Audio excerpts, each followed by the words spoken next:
Greetings and welcome to our daily walk through the scripture for November the 4th.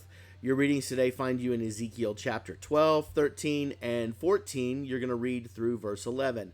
And then we're Hebrews chapter 7, verses 1 through 17, Psalm 105, 37 through 45, and Proverbs chapter 27, verse 3. Now, we talked about Jesus being the high priest a couple of days ago, and we visited about why it was important and how he replaced the high priest.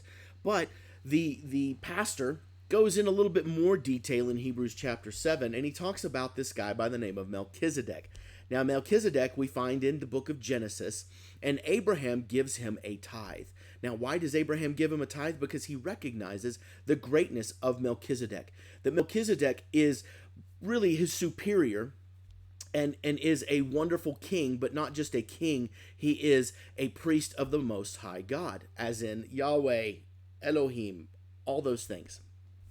But Abraham, who was a patriarch, as the preacher says, in other words, this guy was supposed to be an incredible thing, and yet here he is showing deference to this guy, Melchizedek, because Melchizedek is of a completely different line.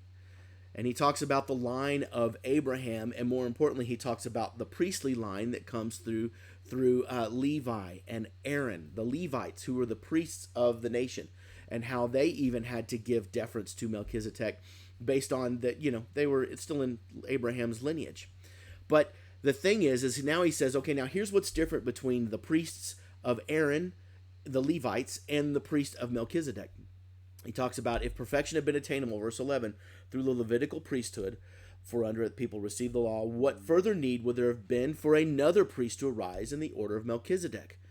Well, there needed to be someone that was outside of this line of Aaron in order to make sure that we had what we needed, because even the line of Aaron was tainted.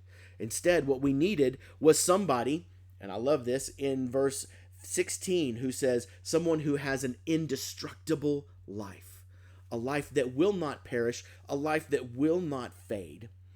It is instead, he is a priest forever in the order of Melchizedek. In other words, he is so great that everyone will give deference to him. That's Jesus. Jesus is that high priest. Jesus is the high priest that is the connection for Moses, but also the connection of Melchizedek. He brings both groups together so that everyone is underneath this new high priest, the high priest of Jesus. And it talks about the duties of the high priest and how they were there to represent and how they were there to on behalf of. The tithes are received by mortal men, but in the other case of one who testifies that he lives. In other words, Jesus lives. Jesus is the one to whom we now give tithe to. We give gratitude to. We give deference to. That's what a tithe is. A tithe is an opportunity for us to show gratitude, to say thank you for what you have done. So when we look at Jesus and we say thank you, we are giving him tithe. When we serve him, we are giving him tithe. When we give money to the church, we are giving him tithe. Our deference to him, we are recognizing that he is beyond any other line. He is beyond everything else. He is the high priest in the order of Melchizedek. And it is because of that, because of his abilities and his greatness, that we can now look to him rather than having to look to individuals to save us. And there are churches that get this wrong, that believe that you have to have a human intermediary on your behalf. Jesus is the only intermediary we need. We don't need a priest to bless us anymore. We already have the high priest that now gives us blessing. We don't need a priest to offer forgiveness. We have the high priest who forgives us. Through his death on the cross, we have been forgiven, and we now can approach the throne of God.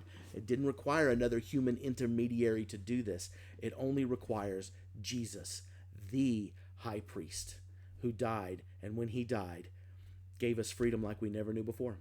All right, there's our thought for the day. We will talk more later.